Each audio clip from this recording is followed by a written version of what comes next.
For our second speaker, he is a principal lecturer in the English Language and Literature Department of NIE. He is a language teacher educator with extensive teaching experience in Asia. He's a seasoned and inspiring speaker, having given more than 100 invited presentations in Asia as well. He has also published numerous academic books and journal articles in the area of second language education. His most recent book is Student-Centered Cooperative Learning by Springer. Here to share about the various ways by which he demonstrated, captured, and enhanced the impact of his research not only in Singapore, but also in the Asian region, please welcome our second speaker, Dr. Willie A. Renanja. Thank you very much, Imelda, for the introduction. And thank you also to Pui Wat, because I'm going to be using his framework as a basis for organizing my presentation. But before I do that, let me just begin by highlighting the key takeaway of my presentation this afternoon, which is this. At NIE, I think everyone, you and me, has a role to play in advancing research and in making it relevant for teaching and for learning, something which is much in line with the NIE mission and also vision. I hope you remember the beautiful framework of knowledge framework that Pui Wat presented. It's very nice, very complex. There's a lot of information there on the text. I'm going to try to simplify this by creating my own framework. It's a simplified version of your framework, Pui Wat. There are 4 components there. The first one I would call knowledge maker. I think in Pui Wat's presentation, it was knowledge production and management. So knowledge maker, and then the next one is knowledge translator. The next one I would call knowledge spreader. This is the knowledge brokerage thing. And then the last one is knowledge enabler. Now, what I would like us to think about this afternoon is this. Where do you and I fit in this whole cycle of knowledge production and also knowledge dissemination? First one, knowledge maker or knowledge making, knowledge production. The way I see it, there are 2 types of research, broadly speaking. The first one is perhaps broadly known as disciplinary type of research. Now, this is the kind of research that colleagues at OER and also our research professors are supposed to be doing. They're doing this type of research in order to push the boundary of knowledge. And then there's the other type of research, which I would call for the purpose of today's presentation, applied research. And under this, I would include things like pedagogical type of research and also conceptual type of research, which may or may not be empirical in nature. To me, they are equally important. They're different, but they play different roles in knowledge production and knowledge dissemination, and eventually whether or not the knowledge gets to the end users. Okay, now here is some examples of the kind of knowledge produced by NIE colleagues. The first one is I would call a disciplinary type of knowledge. It was published in a very good research journal, Q1 journal, a good impact factor, and the author happened to be our director. It was published about some 20 years ago, and citation number is in the 1,000 plus. And here is an example of my own work. It's non-empirical, it's pedagogical in nature, but it is also published in a very good journal and a journal that has good impact factor as well. Citation to date for about 10 years, it's about 300 citations. So what I'm saying early on is that each one of us has a role to play, whether you write a disciplinary type of research or pedagogical research. I think we can contribute in different ways, in different aspects. So that's the first one, knowledge making. The second one is knowledge translation or knowledge translator. So the key question here is how do we pass on knowledge to other people, essentially? So broadly speaking, again, I have 2 points here to share with you. The first one is what we normally do when we talk to fellow researchers essentially is knowledge telling or information sharing. We don't have to do very much. The information is there. We just need to pass it on to other people. And this is exactly what I did when I was a fresh graduate from the university. I would look at a piece of research and I would tell it as it is, basically, without, not much changes to the information and whether or not the information is useful for other people. The other type is known as knowledge transforming. So I would also call this knowledge sharing instead of just information sharing. This is the kind of sharing that should make sense to the people we are addressing to. So increasingly, I am moving towards the second one than the first one. It's more about knowledge transforming, adapting, tweaking, reconceptualizing the knowledge in order for this to be, useful for the teachers that I'm working with. Here is some additional descriptions about some of the key differences between knowledge telling and knowledge transforming. In knowledge telling, basically, is a direct retelling of things that you know.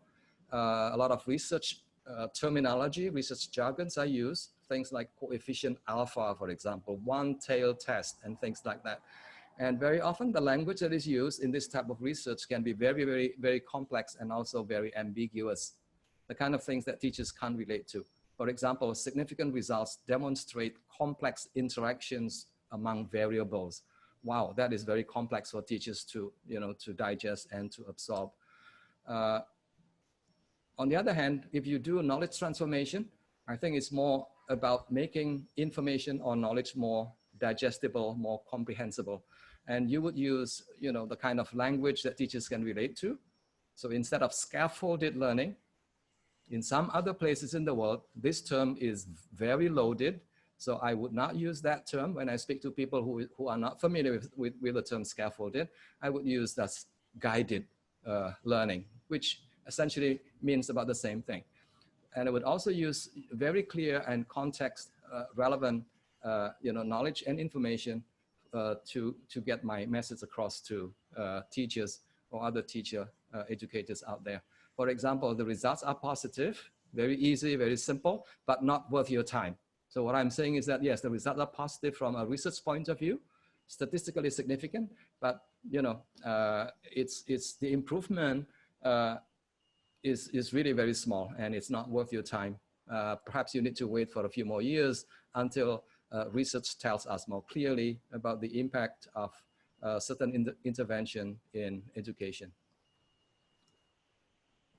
Okay, now here are some examples of what I've been doing the past few years. I would look at an idea, a very complex idea from research, and I would then turn these ideas into something, a small ebooks like this, that in my opinion are more easily comprehensible, the kind of knowledge and information that teachers can relate to. So for example, how to bridge the gap between reading and writing. There's a lot of research out there, but researchers always end by saying, okay, more research needs to be done, but teachers don't have time for that. So this is where I come in and I try to sort of, okay, this is how I make sense of this. And this is how teachers could possibly use the information that we have so far. So these are some examples that I've been doing for the past few years. Just to capitalize the differences between knowledge telling and knowledge retelling and knowledge transforming, if I were to tell, researchers about Pui Huat's knowledge telling, knowledge framework, I would use the picture there on the left-hand side. If I were talking to teachers, teacher educators, I would use the one on the right-hand side. I think it's easier, it's simple, and it's easy to understand. Next one is knowledge spreader. In the original framework, it's called knowledge broker or knowledge brokerage. I am not sure that I like the term because it reminds me of people in the financial industry doing stock market brokerage. So I would use the word like knowledge, spreader or knowledge disseminator or things like that. So essentially, this is what we can do to, share the knowledge that we have done to a larger group of people out there, both in Singapore and also in other places in the world. And there are 4 things, there may be more out there, but these are 4 things that I've been doing when I try to share the knowledge and information to a wider group of people through journaling, through conferencing, through engaging with the social media, and also through direct contact. I'm just going to give you an example of each. Now here is an example, journal. As Imelda pointed out earlier on, I'm a language teacher educator. I'm on the teaching track. So naturally, I would go for journals that are clearly focused on practice. So I would go for journals like, the ELT journal, for example, Modern English Teacher. And occasionally, I would also publish in research journals like System. I'll try as much as possible to aim for high impact, pedagogically oriented journals for greater citability. I think that's very important. But I would also try to publish papers and thought papers and conceptual papers in journals that have wide readership. The key word here is wide readership. This is for greater visibility, for greater impact as well. Because my target are teachers. I want 1,000 teachers, for example, to be able to read my paper. So one way to do that will be to try to publish my papers in high impact journals with high wide readership. Conferences is another way for us to reach out to a wider group of people, and I am a conference person, you might say. I do a lot of conferences, and again, I would go for pedagogical conferences instead of academic conferences. I would go for conferences organized by professional associations in my field. And I think that's very important because I want to make sure that I am not presenting at predatory conferences. It's a big danger out there of people, presenting their work in predatory conferences. I think we need to be careful there. Usually, most of the time, I would go to conferences in Asia. I mean, I'm very comfortable with Asia, Thailand, Indonesia, Japan, Korea, and places like that. And more recently, I ventured out of my comfort zone. I went out last year to a big conference in California. This is known as California TESOL. I gave a featured presentation, and apparently after my presentation, they liked it. And they want me back again this year as a keynote speaker at the California TESOL conference, October 2020. So this is how I reach out to people. Webinars is another excellent way of reaching out to thousands and thousands of people. What you see there on the screen are my 3 recent webinars hosted by big universities in China. China is so big, so it's not very surprising when you get about 5,000 or 10,000 people attending your sessions. And that to me is a very, very big opportunity for us to reach out to a wider group of people. And these conferences actually that I was involved in were attended by really thousands, literally thousands and thousands of people. In my case, I am actively involved, but more accurately, I am proactively involved in conferences. So instead of waiting sometimes for people to invite me, I would also approach people and I tell them, hey, I've got something interesting to say. Would you like to invite me? So this is something that is probably unheard of, but this is something that is possible for us because of our credibility as a top university in the region. I think this makes things easier if you knock on people's door and saying that we have this research capacity, we are the #1 university in Asia, and we have something to offer to you. This is a webinar that to me is very meaningful. It was organized recently, earlier this month actually, by a university in Yogyakarta, Indonesia. The webinar was intended for the faculty of the universities, about 1,000 faculty members there, but eventually about 200 attended the conference. But this is very meaningful and impactful because 5 of the speakers there are all NIE people. I played a big role in king in negotiating this arrangement, basically. I spoke to them. Initially, they invited me and me only as a speaker. But then I said to them, hey, just one person speaking is not very nice. So can I invite some of my colleagues from OER and also from NIE to join me in the presentation? And they were very happy. But the keyword you have to remember is this: there is no need for additional budget. The moment you said that, they will be, wow, that's really, really, a bonus for them. Media outreach. For the past 10 years, I've been doing this. I reach out to the world basically by making use of what is available out there. I use Facebook groups, I use academia.edu, ResearchGate, and also more recently, I created my own website. It's called Willy's ELT Corner. Again, this is one way for me to reach out to a lot of people out there. I'm very proud in particular of these two Facebook groups. The first one is called Teacher Voices. I started, as I said earlier on, about 10 years ago, and now membership stands at more than 10,000 people. Now, these are very good people, language teacher educators, researchers, curriculum developers, and all that from all over the world. And this is how I engage them in a conversation. This is how I share my knowledge and also my publications with them. The last one is direct communication. I don't know how many of you are doing this, but I've been doing this for the past few years, direct communication. Again, my success rate is not very high, but I would say about 50%.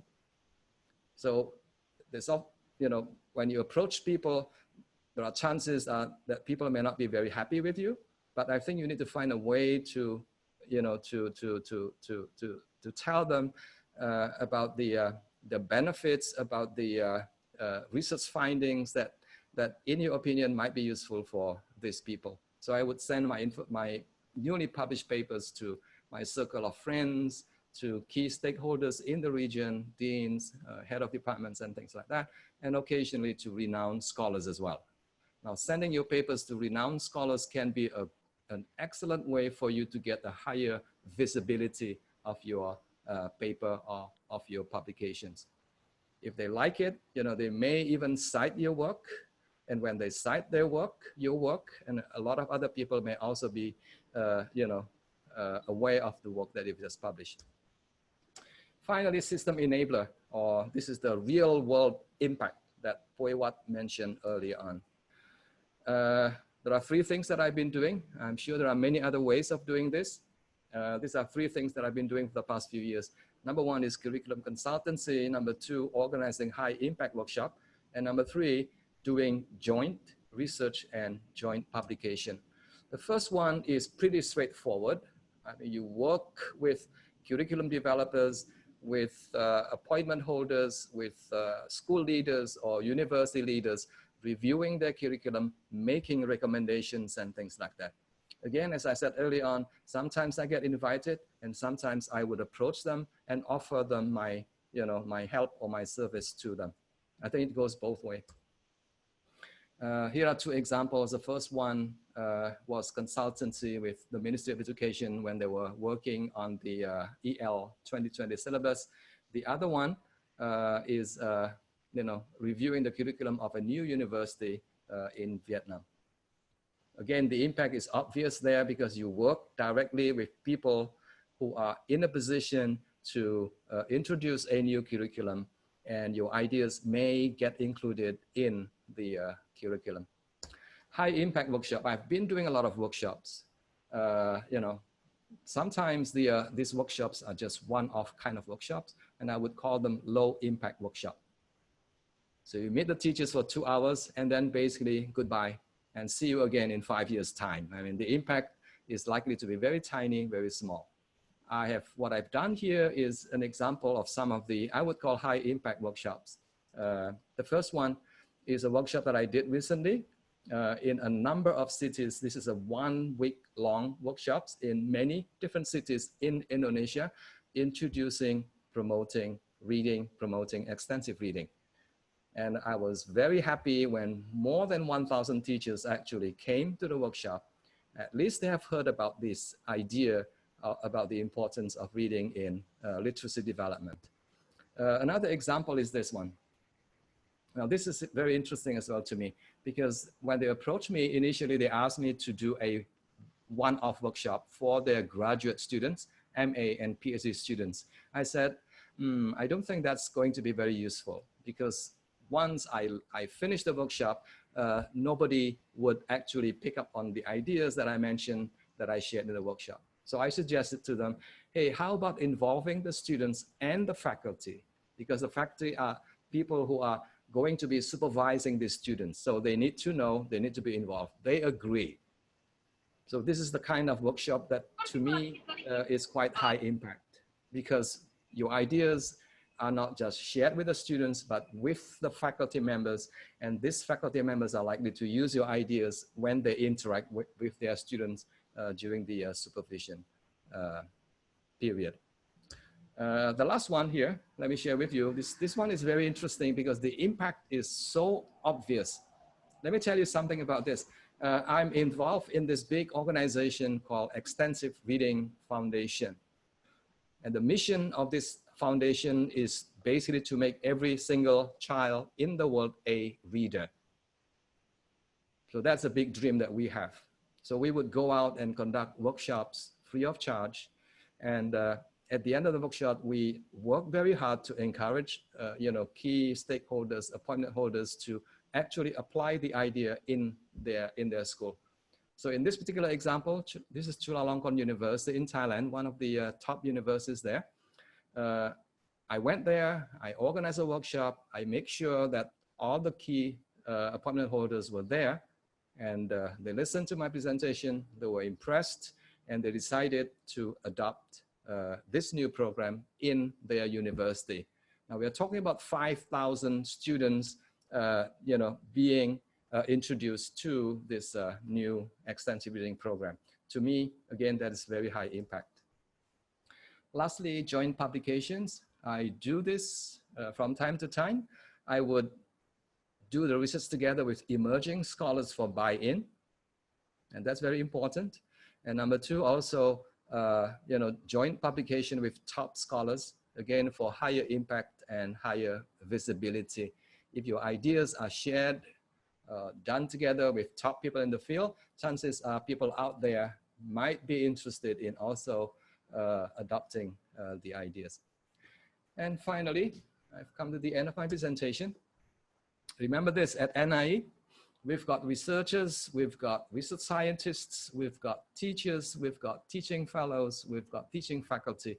I think there's a need for us to work together in different ways to produce and disseminate knowledge in order to make an impact in education. Thank you very much. And this is some of my references. I have a chapter there on growing our research impact, which is going to be published by Springer very soon. I'm happy to share with you if you're interested.